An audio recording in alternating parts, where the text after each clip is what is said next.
सविस्तरपणे बातम्या बघूयात। शिवसेना प्रवक्ते संजय शिरसाट यांनी उद्धव ठाकरे गटावर जोरदार टीका केली आहे। उद्धव ठाकरेंची सभा नाही ती तर बैठक होती असा टोला त्यांनी लगावला। ज्यांच्या जीवावर मोठे झाले त्यांचाच विसर उद्धव ठाकरेंना पडला। फक्त टीका करण्यापेक्षा सहकारी का सोडून जातायत याचं आत्मपरीक्षण उद्धव ठाकरेंनी करावं अशी टीका त्यांनी केली आहे।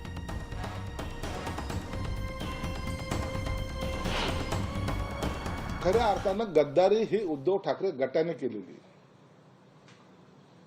शिवसैनिकाला दाबायचं, तो माझा गुलाम आहे या भावनेतून त्यांना वागवायचं आणि जेव्हा जाहीर सभेचा जेव्हा वेळ येते त्या टायमाला हे जमलेले सर्व कडवट शिवसैनिक असं म्हणायचं, ही त्यांची नेहमीची लँग्वेज राहिली। नेतृत्व करत असताना माणसाने आपलं ज्याच्या जीवावर मोठे होतोय त्यांचा विसर या उद्धव ठाकरेंना पडलेला आहे। म्हणून कालची सभा त्यांना नाविलाजास्तव घ्यावं लागलंय। आता मराठी माणूस आपल्यापासून दूर जातोय, मराठी माणसांनी आपल्याकडे पाठ फिरवलेली, म्हणून आता उत्तर भारतीय कसे येतील हा प्रयत्न केविलवाना प्रयत्न त्यांनी केलेला आहे, परंतु त्याच्यात ते सक्सेस होणार नाही। उत्तर भारतीयांना सुद्धा माहिती उद्धव ठाकरे की अभी पोझिशन क्या है। गद्दाराचं राज्य उद्ध्वस्त करण्यापेक्षा उद्धव ठाकरे त्यालाच उद्ध्वस्त करतील एक दिवस, कारण की त्या मूर्ख माणसामुळेच हे सर्व घडलं। त्यांनीच कान भरू भरू त्या उद्धव साहेबाला सांगितलं कुछ नाही होता, जसं तो बोलेल त्याच्या अपोजिट चालेल। त्यांनी राज्य उलटून टाकायची जी भाषा केली याचा अर्थ आमचं राज्य आणखी मजबूत होईल आणि आमची सत्ता येईल त्याला संकेत द्यायचे होते। अमरावतीमध्ये संभाजी भिडे समर्थक आक्रमक झालेत।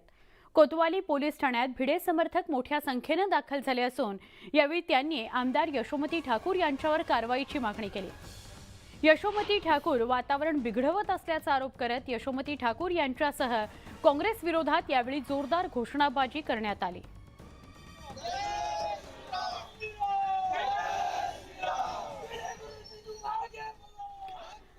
सांगलीत शिवप्रतिष्ठानचे कार्यकर्ते आक्रमक झाले। संभाजी भिडेंच्या प्रतिमेला दुग्धाभिषेक करत राज्यभरातून होणाऱ्या आरोपांचा त्यांनी निषेध केला। संभाजी भिडेंवर होणारे आरोप चुकीचे आहेत, आधी व्हिडिओ तपासावा मग आरोप करावेत असं त्यांनी म्हटलंय। अन्यथा रस्त्यावर उतरून आंदोलन करू असा इशारा संतप्त कार्यकर्त्यांकडून देण्यात आला।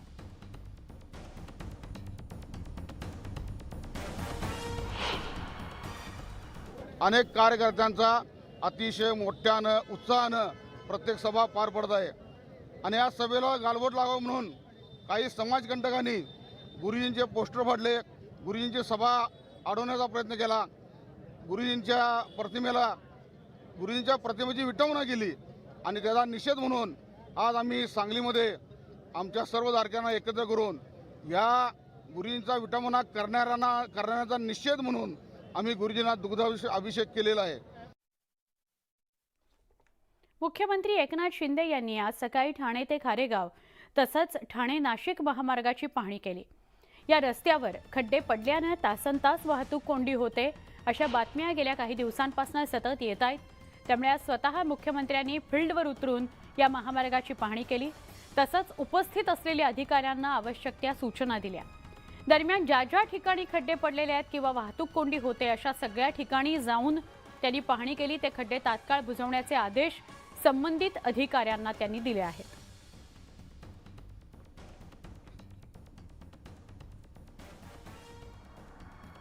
पालकमंत्री मंगलप्रभात लोढा यांनी मुंबईतल्या रस्त्यांचा पाहणी दौरा केला। विलेपार्ले ते कुर्ला पश्चिम मधील रस्त्यांची त्यांनी पाहणी केली। यावेळी पालिका अधिकाऱ्यांना सोबत घेऊनच त्यांनी काही सूचना केल्या। पाऊस कमी झाल्यानंतर रस्त्यावरील खड्डे बुजवण्याचं काम अधिक वेगाने केलं जाईल असं आश्वासन दिलेलं आहे त्यांनी। तसंच गोखले पुलाची एक मार्गिका दिवाळीपूर्वी सुरू करण्याचा प्रयत्न आहे असंही ते म्हणाले।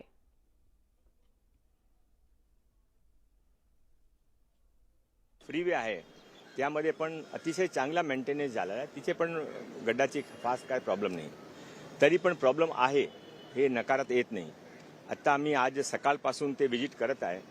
आता वेलरसू साहेब AMC इथे आहे, ते सिनियर मोस्ट ऑफिसर आहे महानगरपालिकामध्ये, ते सांगतील।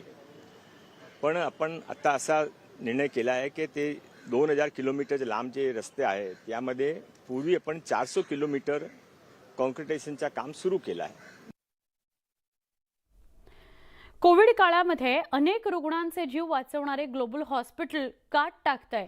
आता या हॉस्पिटलचा कायापालट होणार आहे. याच ग्लोबल हॉस्पिटलला आता धर्मवीर आनंद दिघे कॅन्सर हॉस्पिटल नावानं नवीन रूप देण्यात आलेलं आहे. याच हॉस्पिटलच्या उद्घाटनाकरता सरसंघचालक मोहन भागवत, मुख्यमंत्री एकनाथ शिंदे, उपमुख्यमंत्री देवेंद्र फडणवीस, उपमुख्यमंत्री अजित पवार, त्याचबरोबर गुजरातचे मुख्यमंत्री भूपेंद्र पटेल हे सगळे उपस्थित राहणार आहेत. आज संध्याकाळी 6:30 वाजता ठाण्यातल्या वाळकुम या ठिकाणी हॉस्पिटलचं धर्मवीर आनंद दिघे हॉस्पिटल या नावाने नवं रूप त्याला मिळणार आहे, नवं नाव त्याला मिळणार आहे. ठाणे शहरात कर्करोग रुग्णालय असावं याकरता एकनाथ शिंदे यांनी ठाणे जिल्ह्याचे पालकमंत्री असताना प्रयत्न सुरू केले होते. या इमारतीला लागूनच कर्करोग रुग्णालयासाठी विस्तारित संकुलाची उभारणी केली जाणार आहे. या कामाचं भूमिपूजन भागवत यांच्या हस्ते होणार आहे.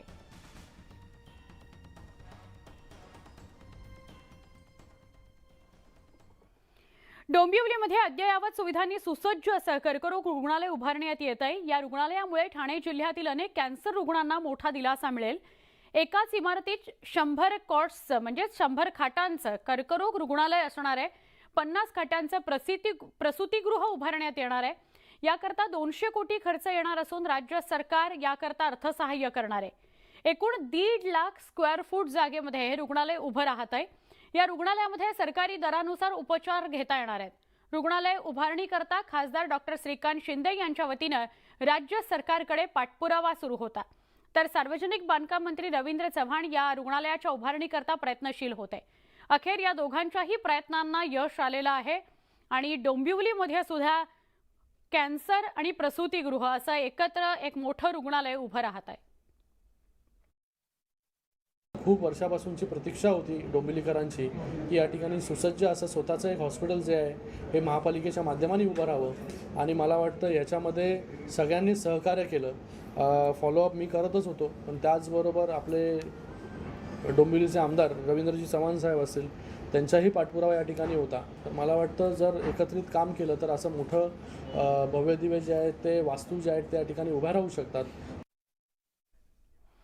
बातमी साताऱ्यातून आहे. काही दिवसांपूर्वी साताऱ्यामध्ये नव्यानं होणाऱ्या कृषी उत्पन्न बाजार समितीच्या जागेच्या वादावरून खासदार उदयनराजे आणि शिवेंद्रराजे हे समोरासमोर आले. दरम्यान यावेळी मोठा तणाव साताऱ्यात पाहायला मिळाला. याबाबत अखेर सुप्रीम कोर्टानं उदयनराजेंच्या विरोधात निकाल दिला. यानंतर आज पहिल्यांदाच या जागेत बाजार समितीच्या वतीनं बैल बाजार भरवण्यात आला. या बाजाराचं उद्घाटन आमदार शिवेंद्रराजे यांनी केलं. यावेळी त्यांनी खासदार उदयनराजेंवर टीका केली. ही जागा आम्हाला शासनाने अधिग्रहण करून दिलेली आहे, तसंच दादागिरी आणि दडपशाहीला आम्ही भीक घालणार नाही आहोत असा टोला आमदार शिवेंद्रराजे यांनी उदयनराजे यांना हाणला.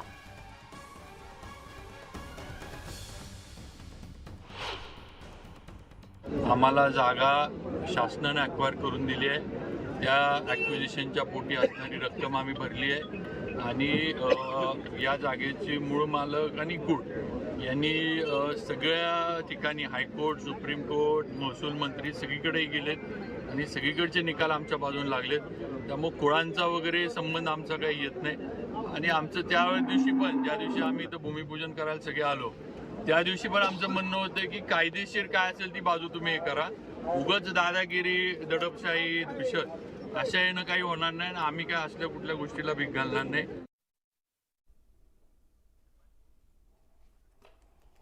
कोल्हापूरची बातमी आहे. कोल्हापूरचा दूधगंगा कालवा भ्रष्टाचारानं पोखरलाय असं समोर येत आहे. याच कालव्यात 40 कोटींचा गैरव्यवहार झाला असं समोर येत आहे. या प्रकरणामध्ये कार्यकारी अभियंत्याला तात्काळ निलंबित करण्यात आलेले असून चौकशी समिती नेमली गेली आहे. त्यामुळे या कामाच्या दर्जाविषयीच प्रश्नचिन्ह निर्माण झालंय. दोषींवर कारवाईचीही मागणी जोर धरतीये.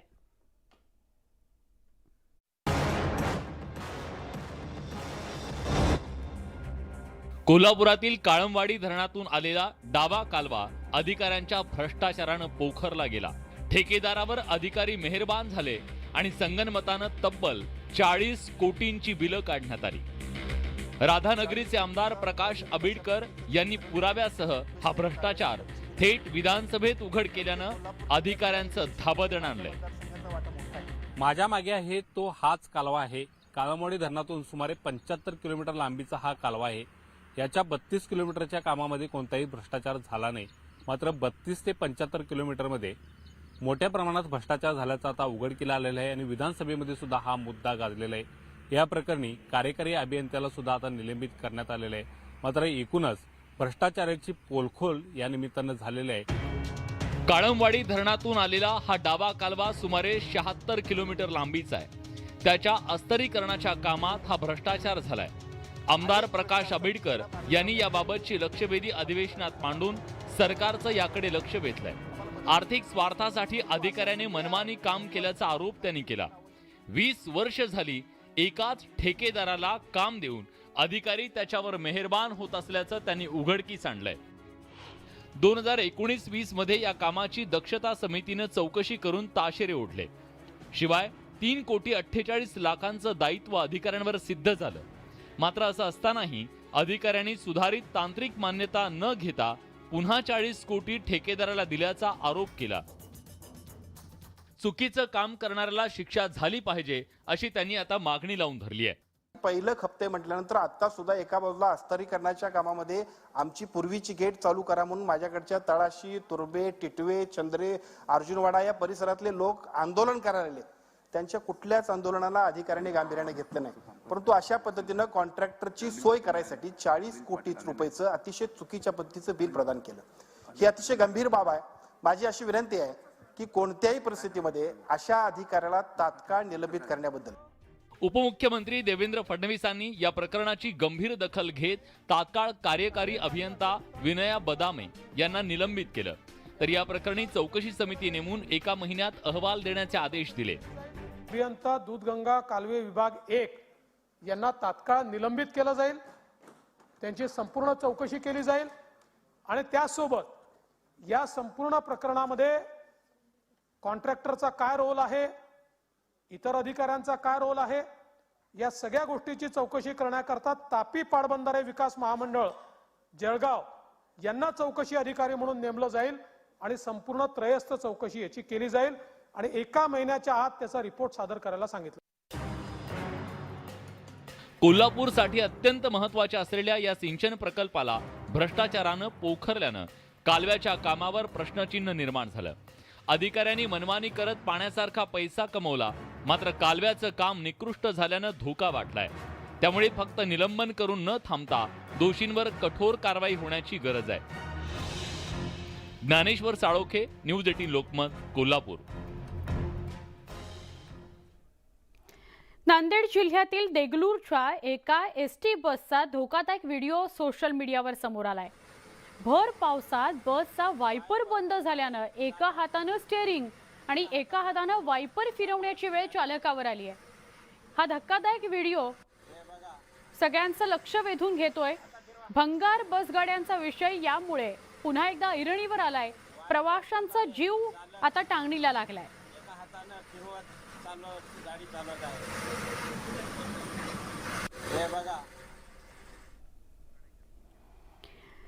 महाराष्ट्र एटीएसनं मोठी कारवाई करत पुण्यातून 2 दहशतवाद्यांना पकडलं होतं। हे 2 दहशतवादी राहत असलेल्या घरातील फॅनमध्ये एक कागद सापडला। या कागदात बॉम्ब बनवण्याची प्रक्रिया लिहिलेली होती। ॲल्युमिनियम पाईप, बल्बच्या फिलामेंट्स आणि 2 बंदुकांच्या गोळ्या देखील या ठिकाणी सापडल्यात। 18 जुलैला पुण्यातील कोथरूड भागात दुचाकी चोरत असताना हे दोघे सापडले होते। दोघेही गेल्या 1.5 वर्षांपासून मोस्ट वॉन्टेड होते। NIAनं यांना पकडण्याकरता 5 लाख रुपयांचं बक्षीस घोषित केलेलं आहे।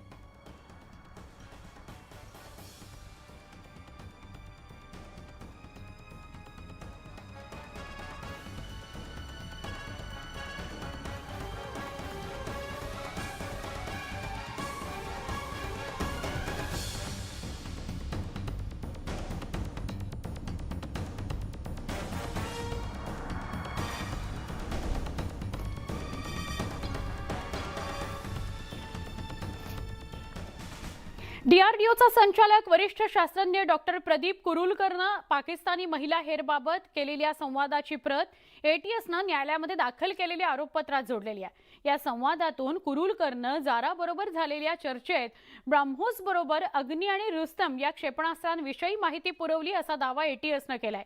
कुरुलकरनं पाकिस्तानी हेर जारा दासगुप्ता हिला भेटून ब्राह्मोसची संवेदनशील माहिती देण्याची तयारी दर्शवली होती असं एटीएसनं दाखल केलेल्या आरोपपत्रात नमूद केलेलं आहे.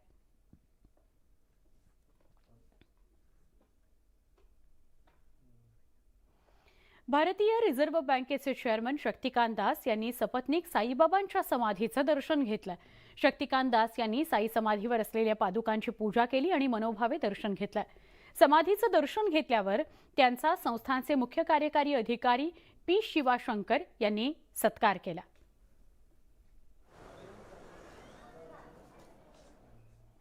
राज्यातील अनेक पर्यटन स्थळांबरोबरच धार्मिक स्थळी मोठी गर्दी झाल्याचं बघायला मिळत आहे. साईबाबांची शिर्डी भाविकांच्या गर्दीनं फुलून गेली असून दर्शन रांगा गर्दीनं ओसंडून वाहत आहेत. मोहरम आणि रविवारची सलग सुटी असल्यानं राज्यातील पर्यटन आणि धार्मिक स्थळांवर मोठी गर्दी झाली आहे. साईबाबांच्या शिर्डीत आज सकाळपासूनच दर्शनाकरता भक्तांची मोठी गर्दी झालेली आहे. दर्शनाकरता 2.5 ते 3 तास लागत असल्याचं समोर आलंय.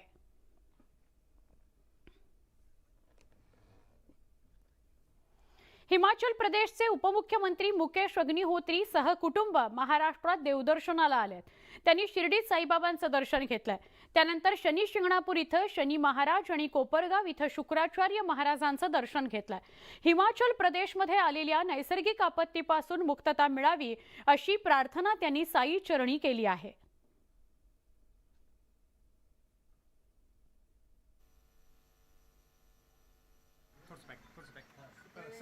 देखिए, हिमाचल प्रदेश में जो मंदिरों का विभाग है, लैंग्वेज आर्ट एंड कल्चर, वो भी मेरे पास है. तो हम देश दुनिया के मंदिरों में जा रहे हैं और हिमाचल प्रदेश भी देवभूमि है और वहाँ पे चप्पे चप्पे पे मंदिर स्थापित हैं. देवियाँ जो हैं हिमाचल की, चाहे वो चिंतपूर्णी जी हैं, ज्वाला जी हैं, नैना देवी जी हैं, कांगड़ा देवी हैं, चामुंडा जी हैं, बाबा बालकनाथ जी हैं. बुलेटिनमध्ये इथे एक छोटासा ब्रेक. काही क्षणात अजून काही बातम्यांसह पुन्हा भेटूया. पहा फक्त न्यूज 18 लोकमत महाराष्ट्र अनलिमिटेड.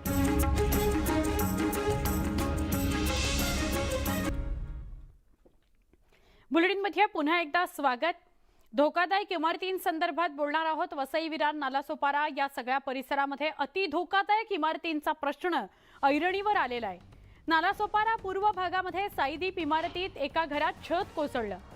सुदैवानं या घटनेमध्ये कोणतीही जीवितहानी झाली नाही, पण दुर्घटनेची माहिती मिळताच महापालिकेच्या अधिकाऱ्यांनी सगळ्या रहिवाशांना इमारतीतून बाहेर काढलेलं आहे. इमारत सील करण्यात आलेली आहे. या इमारतीला पालिकेनं अति धोकादायक घोषित केलं होतं. तसे फलक सुद्धा लावलेले होते.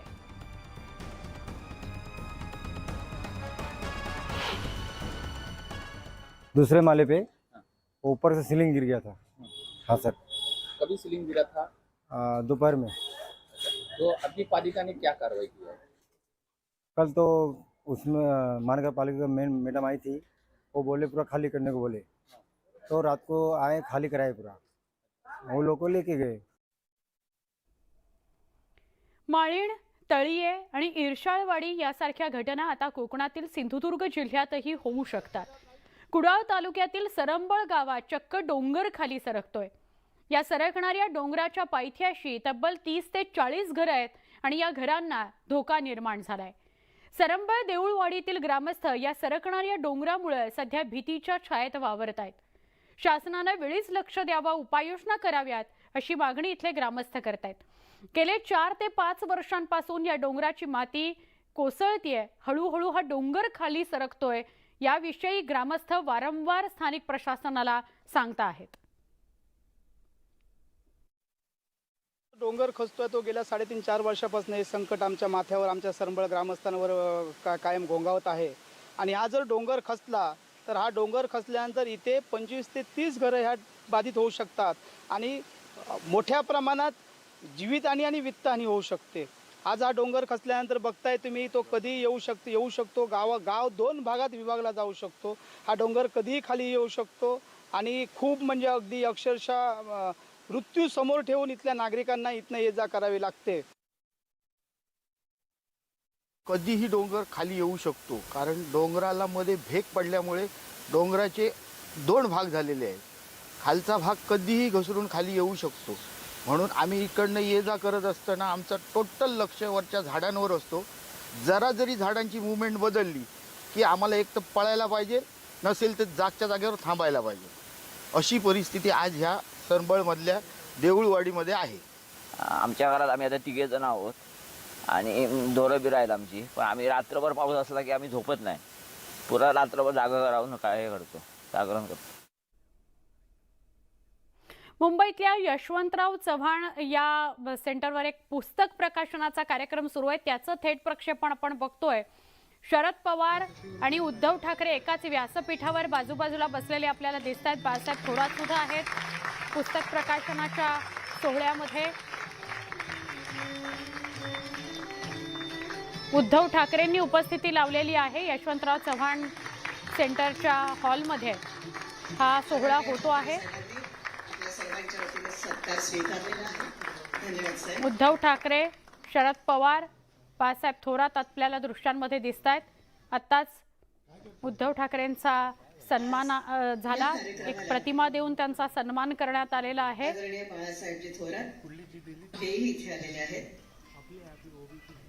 सगळ्या मान्यवरांचा सन्मान होतोय. पुस्तक प्रकाशनाचा सोहळा आहे. शरद पवार आणि उद्धव ठाकरे एकाच व्यासपीठावर आपल्याला बघायला मिळत आहेत. या मधल्या काळामध्ये खूप साऱ्या घडामोडी घडून गेलेल्या आहेत. महाविकास आघाडीची एक बैठक जी महाराष्ट्राबाहेर झालेली होती त्या ठिकाणी ते भेटले असतील. मात्र एका मंचावर आपल्याला आता उद्धव ठाकरे आणि शरद पवार दिसत आहेत. बाळासाहेब थोरात देखील आहेत. पशुसंवर्धन इत्यादी विषयांचा त्यांचा सखोल अभ्यास असतो. महाराष्ट्र प्रदेश काँग्रेसचे प्रदेशाध्यक्ष विधानसभेतील गटनेतेपद भूषवताना विविध प्रश्नांची मांडणी ते करीत असताना एक अत्यंत संयमी आणि सौजन्यशील नेतृत्व गुणांचा अनुभव आपल्याला येत असतो. शिवसेना पक्ष 1 वर्षापूर्वी 2 भाग झाले. न्यायालयीन लढाई आणि वेगवेगळ्या पातळ्यांवर स्तरांवर लढाई सुरू आहे उद्धव ठाकरे यांची. आणि दुसरं शरद पवार, काहीच महिन्यांपूर्वी त्यांच्याही पक्षाचे 2 भाग झाले. शरद पवार आणि उद्धव ठाकरे एकाच व्यासपीठावर पुस्तक प्रकाशन सोहळा वाय.बी. चव्हाण सेंटरवर. पुढे जाऊया. पनवेल तालुक्यातील आपटा ग्रामपंचायत हद्दीत सारसई माडभुवन ही आदिवासी वाडी डोंगराच्या पायथ्याशी आहे. गेल्या वर्षापासून या वाडीलगत असलेल्या डोंगराला तडे जात आहेत. ही बाब इथल्या ग्रामस्थांनी स्थानिक प्रशासनाच्या निदर्शनास आणून दिली. यावेळी याची तात्काळ दखल घेऊन प्रशासनाने इथल्या सगळ्या लोकांचं स्थलांतर केलेलं आहे. कर्नाळा गारमेंटच्या रिकाम्या इमारतींमध्ये सध्या त्यांची व्यवस्था करण्यात आलेली आहे.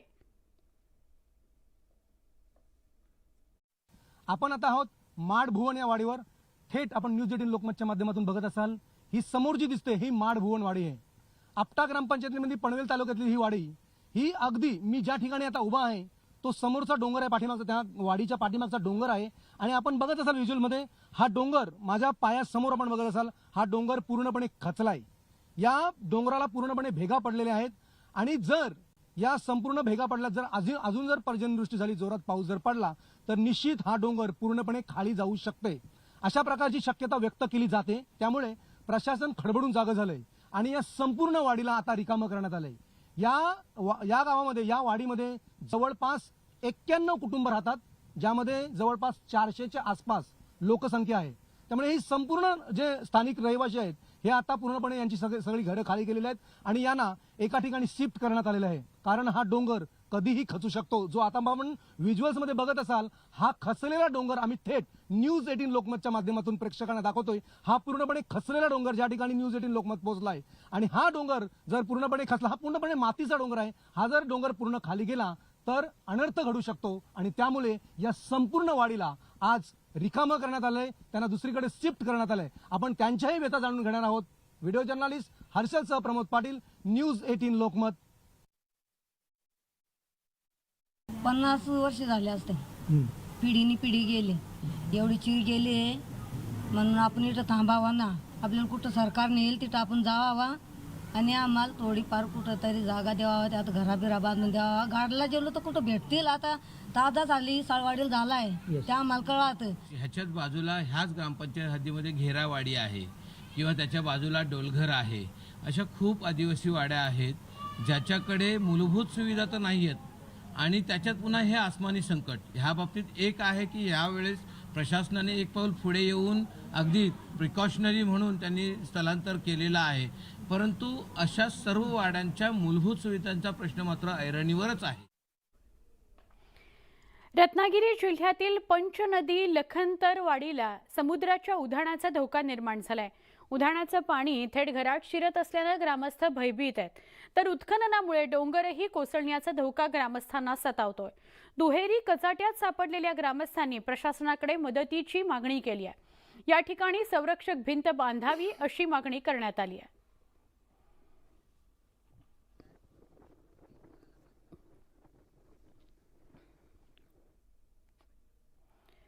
मुंबई गोवा महामार्गावर मोठ्या प्रमाणात खड्डे पडले, त्यामुळे चालकांसह प्रवाशांना याचा प्रचंड त्रास होतोय.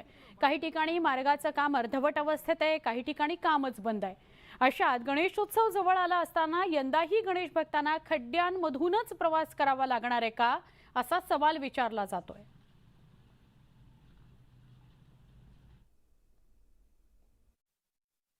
राज्यभरातले अनेक महामार्ग झाले. समृद्धी महामार्ग झाला, वरळी नावासेवा सीलिंग झाला. राज्य शासनाने आणि केंद्र सरकारने अनेक प्रकल्प चांगल्या प्रकारे उभारले, मात्र मुंबई गोवा महामार्गाला अनेक वर्षापासून ग्रहण लागलंय. आपण बघत असाल ही अवस्था प्रत्येक वर्षी पावसाळ्यामध्ये अशा प्रकारची अवस्था होते. गाडी चालक प्रवाशांना नाहक त्रास सहन करावा लागतोय. प्रचंड मोठ्या प्रमाणातले हे खड्डे या ठिकाणी पडतात आणि मग प्रवाशांचे या ठिकाणी अपघात होऊन जीवही जातात. या महामार्गाकडे दुर्लक्ष होते की काय, अगदीच एकंदरीत परिस्थिती निर्माण होते. त्यामुळे या महामार्गाकडे लक्ष देणं गरजेचं आहे. काम चालू आहे, मात्र काही ठिकाणी अगदीच काम संथ गतीने किंवा पूर्णपणे बंद अशी स्थिती आहे. अनेक ठिकाणी या ठिकाणी अपघात होतात. मुंबई गोवा महामार्गावर जर तुम्ही सुरुवात केलात तर पळसपेटा ते इंदापूरपर्यंतचा पूर्ण रस्ता हा जवळपास पूर्ण खराब आहे. या खराब रस्त्याकडे प्रशासनाला बघण्यासाठी वेळ नाही आहे का, किंवा जो ठेकेदार आहे तो ठेकेदार व्यवस्थित काम करत नाहीये का, असे अनेक मूलभूत प्रश्न या निमित्ताने उपस्थित होतात. अनेक गाड्यांचे पार्ट्स या ठिकाणी खराब झालेले आहेत. त्यामुळे आपण बघत असाल ॲम्ब्युलन्स सारख्या ज्या सुविधा, ज्या रुग्णवाहिका असतात या ठिकाणी रुग्णांना पोहोचवण्यासाठी, लवकर पोहोचवण्यासाठी दिल्या जातात, मात्र या अशा खराब आणि अत्यंत दयनीय अशा अवस्था असलेल्या रस्त्यांमुळे या ठिकाणी अशा प्रकारचे अपघातही होतात आणि रुग्णही वेळेवर पोहोचत नाहीत. त्यामुळे प्रशासन याकडे लक्ष देईल का हे तितकंच महत्त्वाचं असेल. व्हिडिओ जर्नलिस्ट हर्षदसह प्रमोद पाटील, न्यूज 18 लोकमत, मुंबई गोवा महामार्ग, पळसपे, पनवेल. गोंदिया जिल्ह्यात अद्यापही पुरेसा पाऊस पडलेला नाही. उशिरा आलेल्या पावसानं शेतकऱ्यांवर आलेलं दुबार पेरणीचं संकट काहीसं कमी झालंय, पण अद्यापही मुसळधार पाऊस पडण्याच्या प्रतीक्षेत शेतकरी आहे. सध्या कमी प्रमाणात पडलेल्या पावसावर शेतीची कामं करण्याकडे शेतकऱ्यांची लगबग आहे, त्यांचा कल आहे. तर आम्ही पेरण्यास सुरुवात केला, पण पाणी काही आलं नाही. तो आम्ही अर्धळ्यामध्ये पेरण्या लावून सत्यारी करण्याचं अर्धळ्याच्याच पाणी खूप जोरसोर आला. त्या मानभूत सल्ल्या पेरण्या आमच्या, मग अजून डबल आणून सत्यारी ते अजून आम्ही बिजाई पेरला. त्याच्यानंतर मग हा आला आता पाणी, तर आता साधारण ठीक आहे राहिलं कोणतं परत मग आपला चालू केला. गेल्या बऱ्याच दिवसांपासून राज्यात पावसानं चांगलीच हजेरी लावली आहे. हवामान विभागानं दिलेल्या माहितीनुसार आज देखील राज्यात जोरदार पावसाची शक्यता वर्तवण्यात आली आहे. संपूर्ण विदर्भासह कोकणातील काही जिल्हे आणि पश्चिम महाराष्ट्रातील काही जिल्हे यामध्ये आज पावसाचा येलो अलर्ट जारी करण्यात आलेला आहे. कोकणातील रायगड आणि रत्नागिरी, पश्चिम महाराष्ट्रातील पुणे आणि सातारा या जिल्ह्यांना पावसाचा येलो अलर्ट देण्यात आला आहे. पावसाच्या पार्श्वभूमीवर नागरिकांना योग्य ती खबरदारी घेण्याचं आवाहन प्रशासनाच्या वतीनं करण्यात आलं आहे.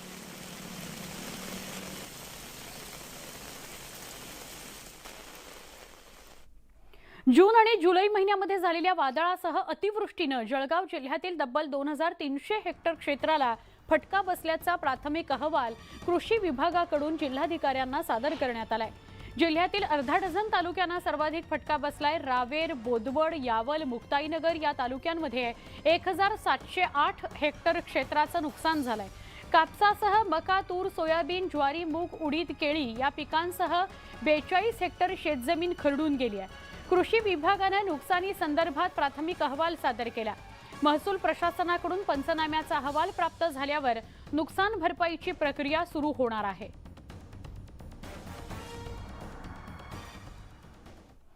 राज्यात अनेक भागात पावसानं हाहाकार उडालाय. रायगडला पावसानं झोडपलं असून मुसळधार पावसामुळे भाताचं पीक पूर्णपणे उद्ध्वस्त झालंय. आठवडाभरापासून पडणाऱ्या पावसानं शेती वाहून गेली तर काही ठिकाणी पिकं कुजू लागली आहेत. यामुळे शेतकरी मेटाकुटीला आलेला आहे. कोकण किनारपट्टीमध्ये रायगड जिल्ह्यात आणि खास करून पेण तालुक्यामध्ये, पनवेल तालुक्यामध्ये भात शेती हा मुख्य पीक आहे. या शेतातून घेणारं जे पीक आहे हे देशातल्या अनेक कानाकोपऱ्यामध्ये जाते. मात्र मुसळधार पावसाने ज्याप्रमाणे इतर घरं उद्ध्वस्त केली त्याप्रमाणे शेतीही उद्ध्वस्त झाली. मी आता एका शेतामध्ये उभा आहे आणि आपण बघत असाल माझ्या हातामध्ये हे रोपटं आहे. हे पूर्णपणे उद्ध्वस्त झालंय. याला जीव नाहीये, पूर्णपणे मेलंय. कारण संपूर्ण 8 दिवस ही जी भात शेती होती ही पाण्याखाली होती आणि ती पाण्याखाली गेल्यामुळे पूर्ण भात शेती ही कुजलेली आहे, नष्ट झालेली आहे. त्यामुळे शेतकरी पूर्णपणे आता हवाल दिलेला आहे. काही शेतकरी आपल्या हातामध्ये रोपटे घेऊन उभे आहेत. आपण त्यांना विचारणार काय परिस्थिती आहे. परिस्थिती वाईट आहे, गंभीर परिस्थिती आहे. या पाण्याने अशी वाट लावली शेतकऱ्याची काय बोलूच नको. महामारीची गोष्ट आलेली आहे. याला आम्हाला खर्च जवळजवळ 50-60 हजार रुपये खर्च झालेला आहे. पुन्हा 50-60 हजार खर्च होऊन अद्याप होईल नाही होईल याची आम्हाला अपेक्षा काहीच नाही.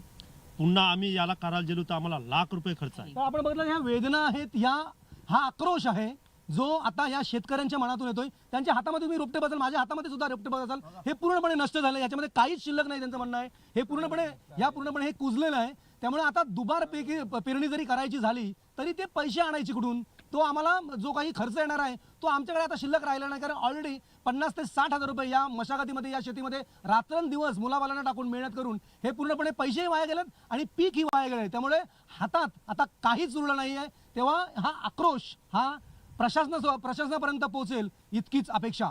व्हिडिओ जर्नलिस्ट हर्षलसह प्रमोद पाटील, न्यूज 18 लोकमत, पेण, रायगड. ठाणे जिल्ह्यात पावसाचा जोर कमी झाला असला तरी रिपरिप सुरू आहे. जिल्ह्यातील शहरांना आणि MIDCला पाणीपुरवठा करणारं बारवी धरण आज ओव्हरफ्लो झालं.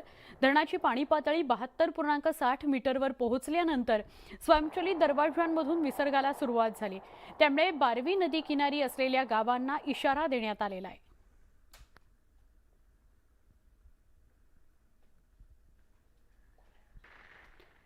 वर्धा जिल्ह्यात असणारे लहान प्रकल्प जवळपास पूर्ण क्षमतेनं भरलेत. सांडव्यावरून वाहणारं पाणी पर्यटकांना खुणावतंय. त्यामुळे या ठिकाणी पर्यटकांची हळूहळू गर्दी व्हायला लागलेली आहे. अनुचित प्रकार घडू नयेत म्हणून पोलिसांनीही बंदोबस्त ठेवलेला आहे.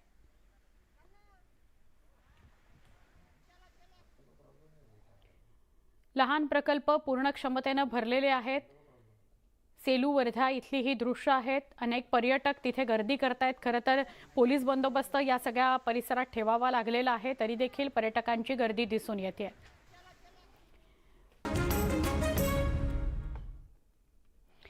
सैन्यात भरती व्हायचं किंवा पोलीस व्हायचं असं स्वप्न पाहणाऱ्या मनीष उतेकर या तरुणाला पोलिसांमुळेच आत्महत्या करावी लागली अशी बातमी समोर येते, अशी माहिती समोर येते. मेसेज लिहून ठाण्यातल्या मनीष उतेकरनं गळफास लावून घेतला. मनीषनं त्याच्या मेसेजमध्ये पोलिसांची नावं नमूद केलेली आहेत. अजून सुद्धा पोलिसांवर गुन्हा दाखल झालेला नाही असंही समोर येत आहे. पोलिसांच्या धमकीमुळे आत्महत्या, मनीष उतेकरनं घेतला गळफास. पोलीस मोरे, पुष्पक, सुधाकर मनीषचे गुन्हेगार, करिअर आणि आयुष्य बर्बाद करणारे मोकाट. मनीष उतेकरनं गळफास घेतलाय. सैन्यात आणि पोलिसात भरती होण्यासाठी त्याचे प्रयत्न सुरू होते. मात्र पोलीसच त्याच्या स्वप्नांच्या आड आले. मद्यप्राशन करून गाडी चालवण्याची तक्रार दाखल करू नका अशी त्याची विनंती पोलिसांनी ऐकली नाही. ऑनलाईन तक्रारीमुळे गुन्हा मागे घेतला जाऊ शकत नव्हता. यामुळे खचलेल्या मनीषनं मेसेज टाकून आत्महत्या केली. मी मनीष उतेकर. गटारीच्या दिवशी माझी गाडी ट्रॅफिक पोलीस मोरे साहेब यांनी रात्रीच्या वेळेला ड्रंक अँड ड्राईव्ह मध्ये पकडली. मी आर्मी भरती आणि पोलीस भरती देणारा विद्यार्थी आहे असं त्यांना सांगितलं. त्यांनी उद्या या म्हटलं. दुसऱ्या दिवशी गेलो, माफी मागितली.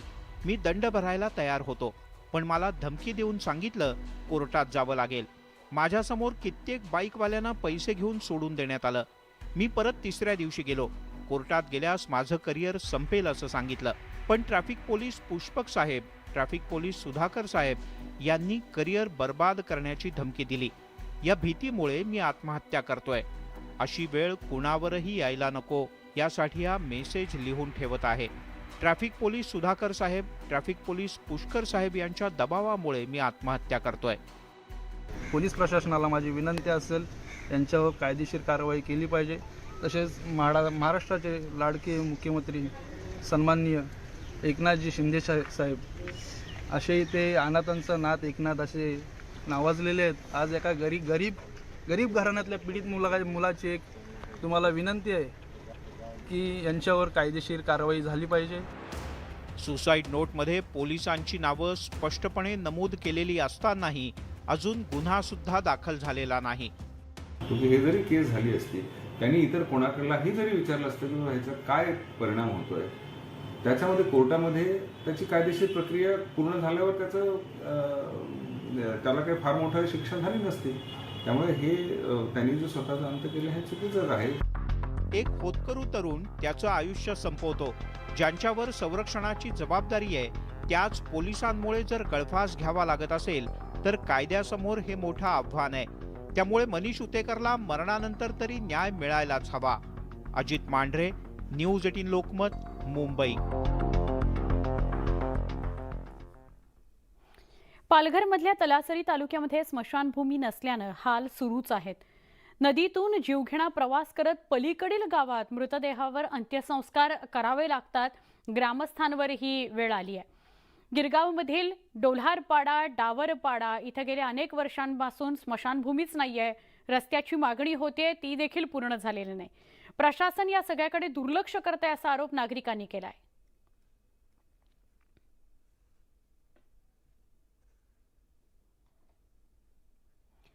बातमी लातूरातून आहे. लातूरच्या बस स्थानकात महिला वाहक आणि महिला प्रवाशांमध्ये हाणामारीच झाली.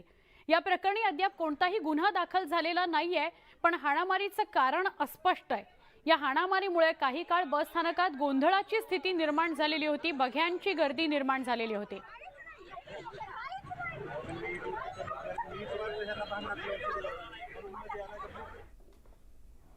धुळे जिल्ह्यातील विरखेल गावामध्ये बिबट्यानं धुमाकूळ घातला. गावात जवळपास 2 तास बिबट्यानं ठिय्या मांडला होता. यावेळी त्यानं एका गोठ्यातील गायीची शिकारही केली. शेतीची कामं करताना ग्रामस्थांना जीव मुठीत धरून शेतात जावं लागतं. वन विभागानं या बिबट्याचा बंदोबस्त करावा अशी मागणी ग्रामस्थ करतायत.